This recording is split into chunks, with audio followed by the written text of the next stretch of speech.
ఈ చిత్రం ఎవరిని ఉద్దేశించి తీసింది కాదు. గ్రామంలో ఏ మూలన చూసినా ఒకటే చర్చలు. చిన్న పెద్ద తేడా లేకుండా రోడెక్కిన జనం. ఒకవైపేమో మిస్సం మెలేసి తొడగొడుతున్న పురుష జాతి, మరోవైపేమో భయంతో బెంబలెత్తుతున్న మహిళల సైన్యం. రక్త సంబంధాలు సైతం బలి తెగించిన బంధాలు. ఇన్ని దారుణాలు జరగడానికి కారణం అవే సర్పంచ్ ఎన్నికలు.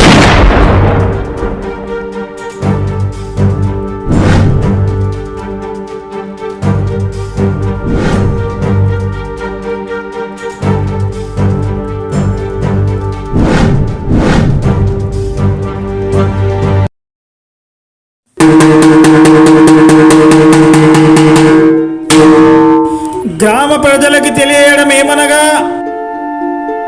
గ్రామంలో ఇంకొక 5 రోజుల్లో సర్పంచ్ ఎన్నికలు ఉన్నందువలన ఎవరైతే సర్పంచ్ అభ్యర్థిగా నామినేషన్ వేశారో వారికి ప్రచార గడువు 3 రోజులే ఉన్నందువలన ప్రచారానికి తగిన పనులన్నీ త్వరగా ప్రారంభించాలని కోరుతున్నాను. ఆ గట్టునుంటావా నగన్న ఈ గట్టుకొస్తావా, ఆ గట్టునుంటావా నగన్న ఈ గట్టుకొస్తావా నగన్న.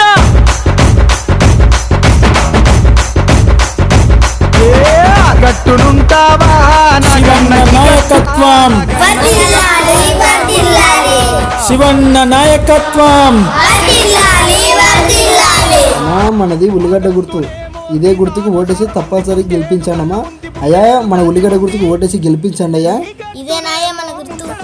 ఇదే మన గుర్తు, ఖచ్చితంగా గెలిపించండి అమ్మా. వర్ధిల్లాలి వర్ధిల్లాలి.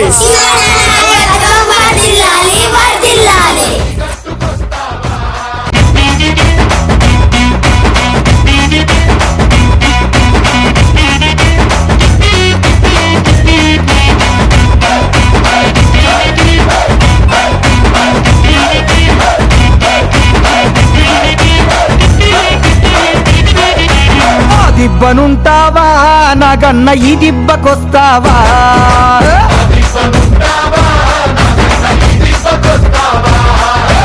ఆ దిబ్బనేమో తోడేళ్ల దండు ఉంది, నష్టాల ముఖ ఉంది, పందికొక్కుల గుంపు ఉంది.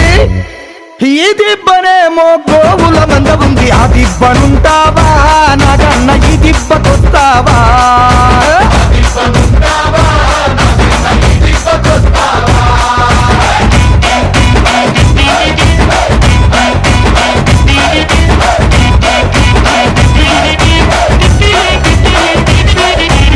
గడపనుంటావా నాగన్న ఈ గడపకొస్తావా.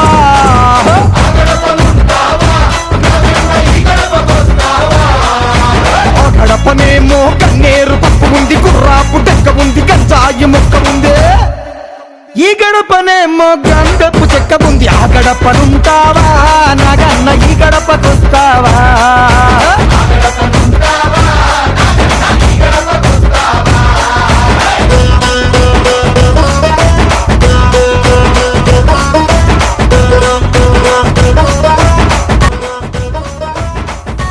ఈసారి శివన్ ఇంకా ఇంతమంది జనం ఉండరు కదరా, ఈసారి శివన్ నాకు పోటే లేడురా. అవునరా, నిజమే. అదే రాసి పెట్టుకో, శివన్న గెలుపు ఖాయం. అరే సర్పంచ్ వస్తుండే ఏడారా ఇంకిలా చూడరా. ఎవరేగా వస్తుంది కప్పుడు.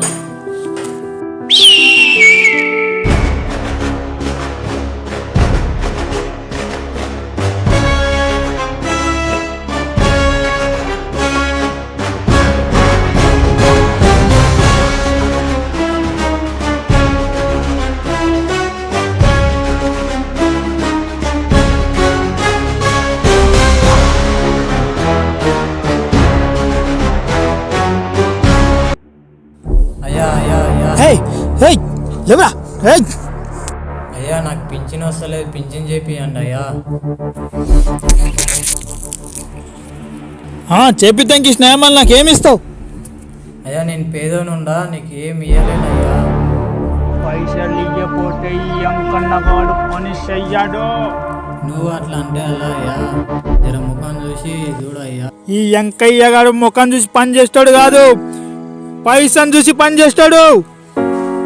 ఏంటోనయ్యా మా పేదల బతుకులు ఎవరికి అర్థం కావు, అర్థం లేని జీవితాలు. మా చేతులతో మేమే నిప్పు పెట్టుకున్నట్టు అయింది.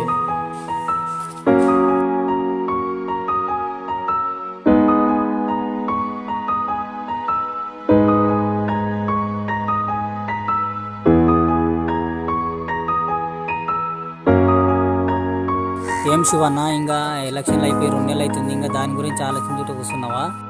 నీవే ఇట్లా ఆలోచించుటూ కూర్చుంటే ఎట్లా నువ్వు? ఇంకా అలా అని కాదు రవి, జనం మొత్తం మన వైపు ఉన్నా విజయం రాలేదని బాధనే ఎక్కువగా ఉంది. ప్రాణం పెట్టి కష్టపడినా గెలవలేదంటే ఏదో బలమైన కారణం ఉంటుంది రవి. ఖచ్చితంగా దీని వెనక ఏదో కుట్ర ఉంటుంది. ఏం లేదన్నా, దొంగ ఏం కన్నగాడు ఎలక్షన్ కన్నా ముందు మందు పైసలు వంచి అందరినీ కొనేసిండు, ఓటర్లను అందరినీ. ఇంత పన్నాగానికి పాటుపడ్డా వెంకన్నగాడు? మోసపోయాం రవి, మనం చాలా మోసపోయాం. నువ్వు ఎన్నికల ఫలితాల గురించి అన్ని ఆలోచించాం, కానీ మనము నెక్స్ట్ ఎన్నికల గురించి మనం ఆలోచించి దాంట్లో గెలిచేది. సరే సరే, అట్లాగానే.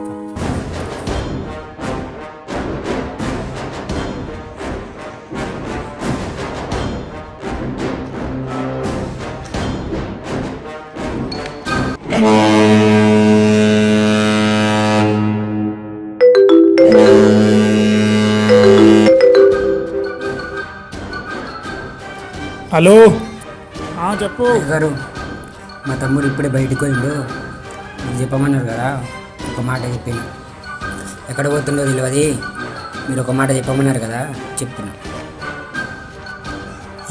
గట్లానా? అయితే నువ్వు ఇంటికి రా. అయ్య గారు ఇంటికే వస్తున్నా.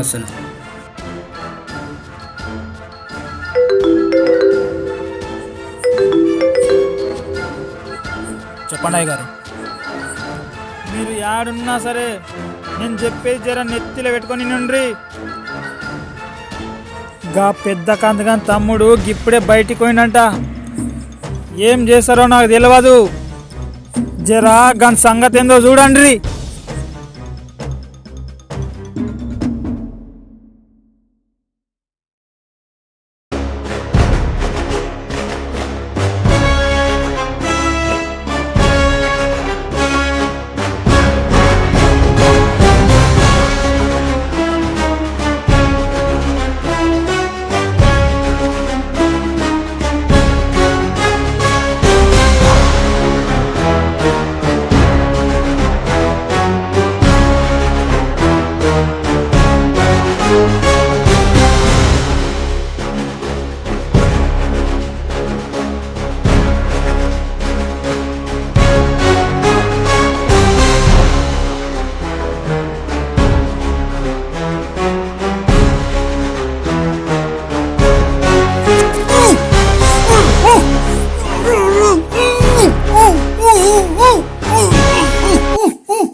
పైసకు మందుకు లొంగిపెట్లాగా కనిపిస్తున్నాడా? నువ్వు ఏం ఎలక్షన్ చేస్తున్నావు?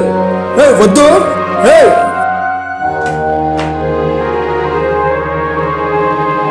బిఎస్ఎంట్ కొడుకులని నరి రోడ్డు మీద ఊరి తీయాలి. పో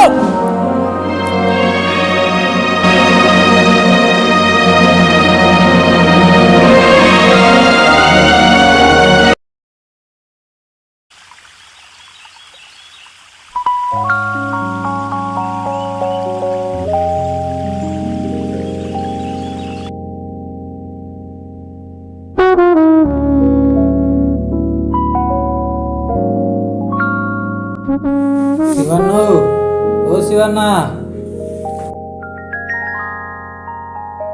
ఏంది కృష్ణయ్య ఇట్లొచ్చినావు? అంతా ఆరమేనా? రామనయ్యా, జర పని పడి వచ్చిన. చెప్పు కృష్ణ, ఏం పని పడింది? ఆ సర్పంచ్ సాబు పింఛన్ చేపియమంటే పైసలు అడుగుతున్నాడు. పైసలు లేకుంటే పని చేయడంట. మీరే పింఛన్ చేపియండి అయ్యా జరా. అది కాదు కృష్ణయ్య, కత్తి ఆయనకి ఇచ్చి యుద్ధం నన్ను చేయమంటే నేనేం చేస్తా చెప్పు? నువ్వే అట్లా అంటే ఎట్లానయ్యా? జర చూడయ్యా నువ్వే. సరే, నువ్వు పింఛన్ గురించి పరిచయం పడొద్దు. నీ పింఛన్ చేపించే బాధ్యత నాదిలే. నువ్వు శాంతంగా ఉండిపో. ఈ మాట అంటివి సంతోషమయ్యా. ఇక పోయేస్తాం. సరే సరే, మంచిది.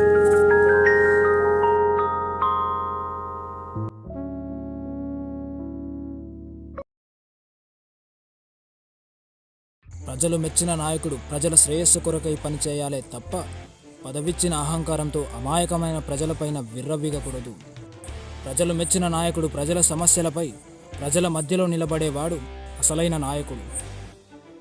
ప్రియమైన ప్రజల్లారా, యుద్ధం చేయడానికి నీతో పదునైన ఆయుధం లేకపోవచ్చు, కానీ కత్తి కంటే పదునైన ఆయుధం నీ దగ్గర ఉంది. అదే నీ ఓటు.